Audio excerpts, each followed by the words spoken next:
I'm wearing my jacket, but boss said I'm still too cold. Man, I fucked your bitch, she filled that from her head to toes. I need this guap, I couldn't care about my wrist and froze. Tryna hit that belly like home, and now your girlfriend wanna whoa, whoa, whoa. Hello guys and welcome to Stay in Place, the podcast. We're back with season 3, episode 19. Wow, I didn't even see that coming, but of course, we would have wanted to be more consistent with the episodes, but recently, due to personal reasons, obviously bringing out a new episode was delayed. But yeah, we're back. We're back with a brand new episode. I'm back on your screens to talk all football. And obviously joining me today is a familiar face. Hassan, how you doing, sir? I'm good, brother. How are you? Yeah, I'm good, thank you. Back on Stay in Your Lane, the podcast. Yeah, come on. So obviously we're back with a brand new episode, and a lot has changed, a lot has happened since the last episode, back I think around last summer, June times. Wow, time's going really quickly. But yeah, me and Hassan was speaking over the course of the months about when we should do a new episode, but yeah, we're here now, so cracking on with things, getting on, talking about football really. I want to obviously start with Arsenal. Wow, no one saw this coming, Hassan. Arsenal, top of the league, Arsenal. And obviously playing against Man United on Sunday, a good 3-2 win for the Gunners. Wow, did you see this coming? To be honest, I think Arsenal have surprised many people. I think no one expected Arsenal to be top of the league within January. Not even through Christmas, I don't think no one expected Arsenal to be top. We all expected City to dominate, Liverpool to dominate, but it just shows you when the manager gets his project correctly, things can happen. And Arsenal fans, they are dreaming right now. We don't know possible champions in May, and it pains me to say it because they are our biggest rivals, if I'm being honest.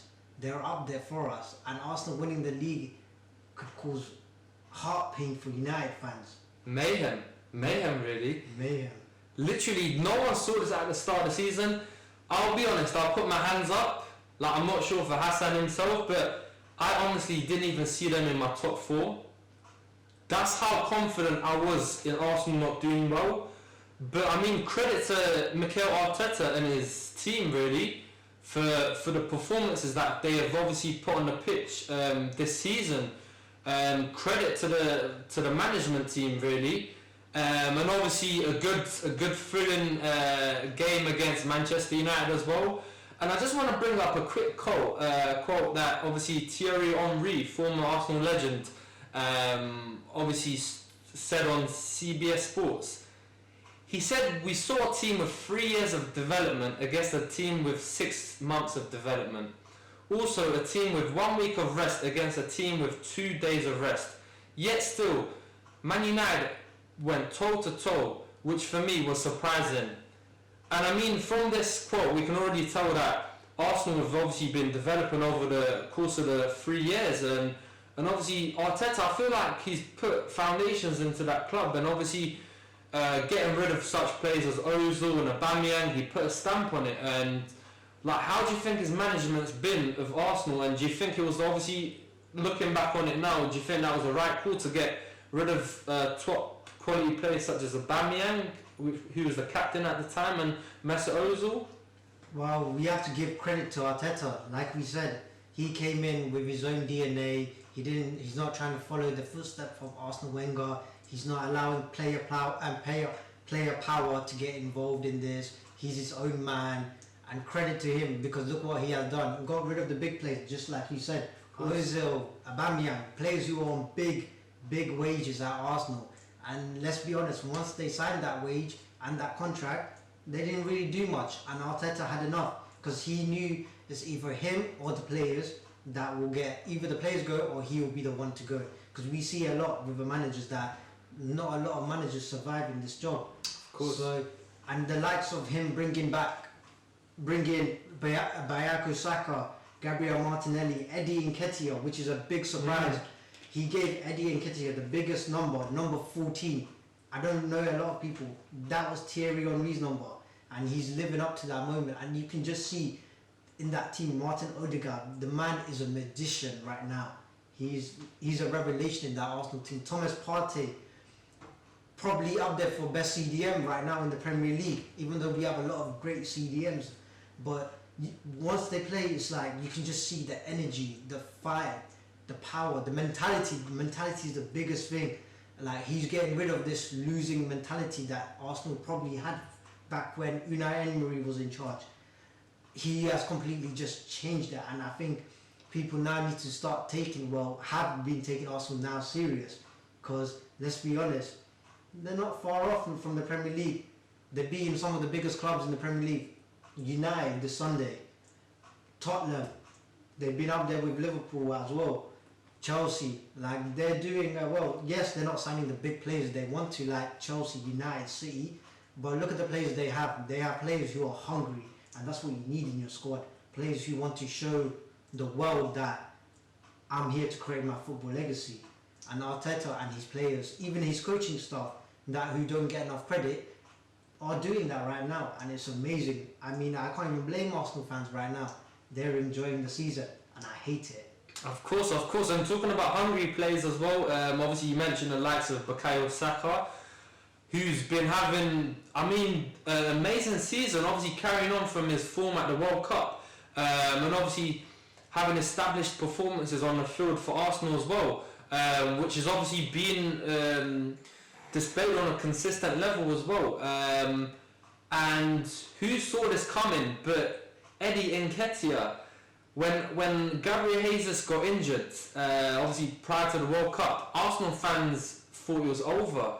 Having no striker, not a out-and-out goal scorer, but Eddie Nketiah, like, you have to give credit to the guy. He's been performing, he's been scoring. I think he scored in like 7 games. I think 7 goals in 7 games, which is a very impressive record. But yeah, do you feel like they may need to still add in this current transfer window, or do you feel like with the current players that they have, they can go and push on and obviously win the league? I mean, we're seeing it right now. I mean, they just signed Trossard right now. Of course, A man who's been in the Premier League for a big while right now. So that's a great move.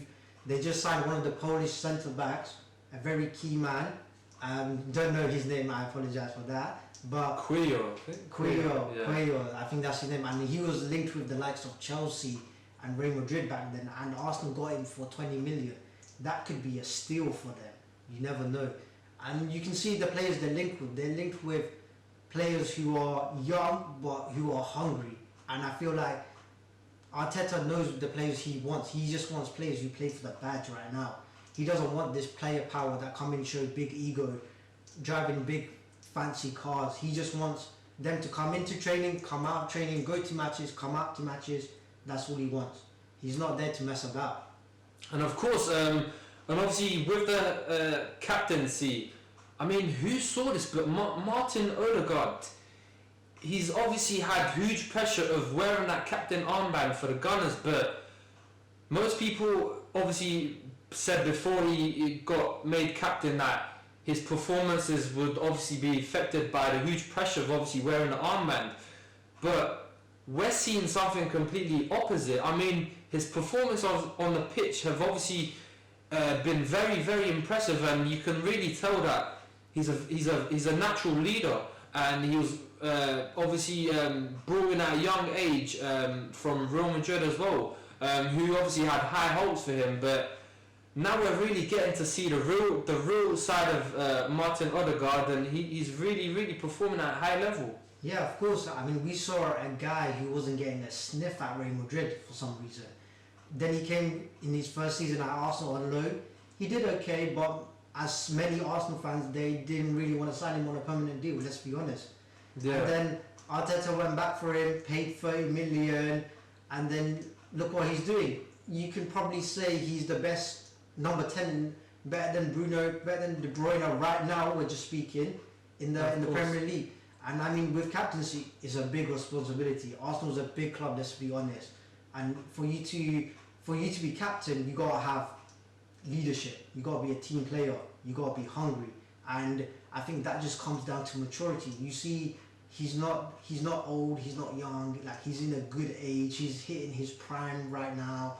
I mean, we gotta give him credit. We gotta give Arteta credit because he's the one who said to the Arsenal board he wants him back, and not many Arsenal fans did want him back after his first season on loan. Yes, it was good, but like I said before, they didn't really want him back at second time.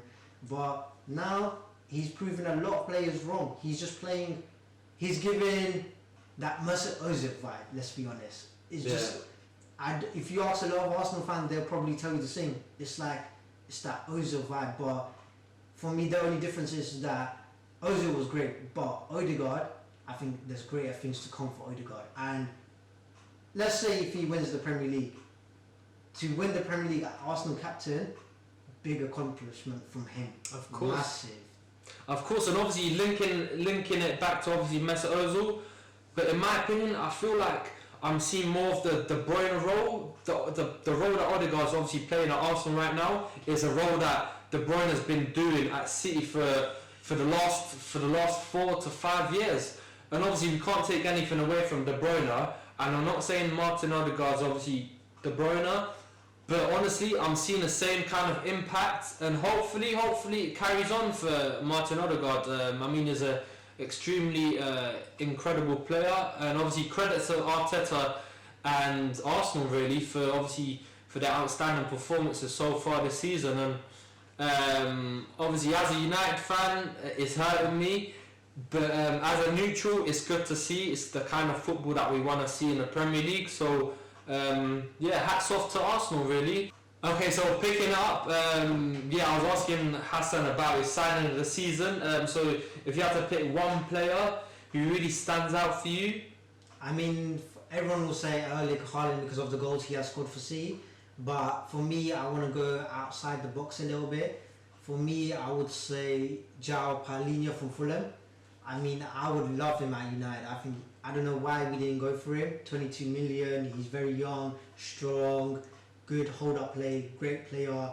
I think he's probably one of my favourite signings of the season. Like, yes, Haaland's there.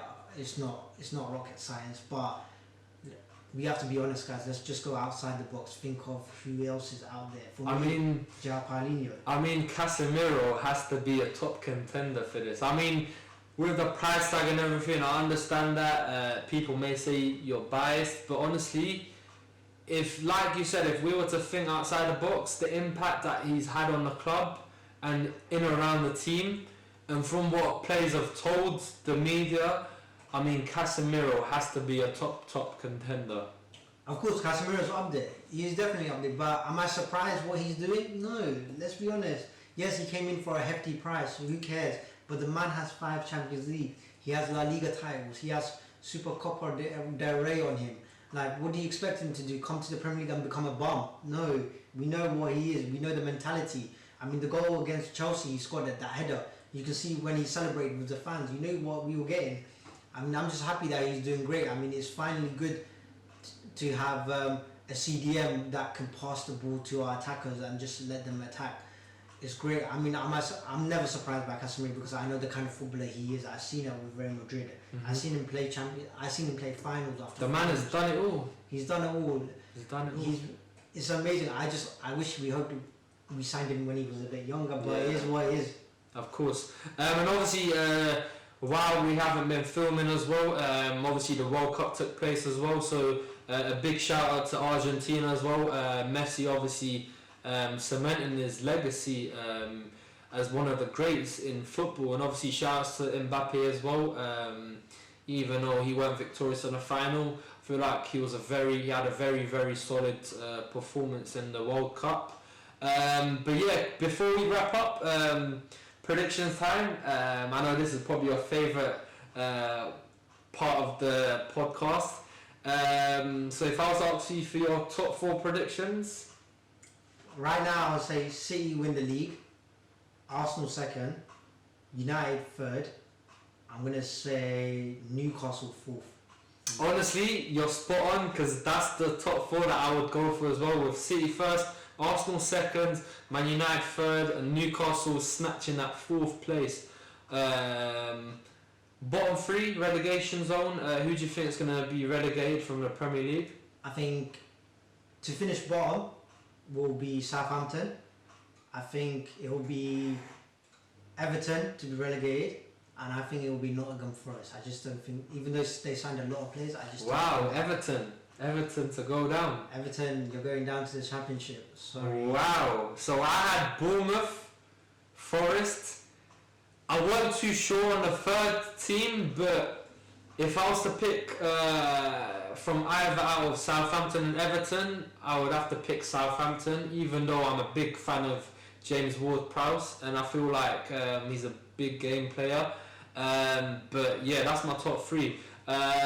I mean, the next one is probably going to be the most easiest answer, but who would you say is going to be the winner of the Golden Boot? I mean, looking at the stats, you can just tell he's running away with it right now. Erling Haaland, 25 goals in the Premier League right now.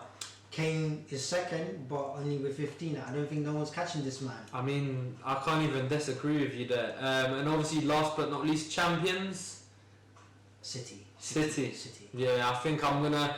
Even though Arsenal have obviously been quite impressive this season, I feel like City have been there, have done it. So I feel like City in this next phase of the half of the season will just get into the groove and then just be victorious. But yeah, thank you guys, thank you for watching. Most importantly, thank you to you, Hassan, yet again for assisting me on this episode. But yeah, thank you guys. Obviously, we weren't obviously active for a while, but we're hoping to bring in more regular episodes. But yeah, thank you for watching. Please like, comment, and most importantly share. And yeah, we're out. Peace. I'm wearing my jacket, but bullshit, I'm still too cold. Man, I fucked your bitch, she feel that from her head to toes. I need this guap,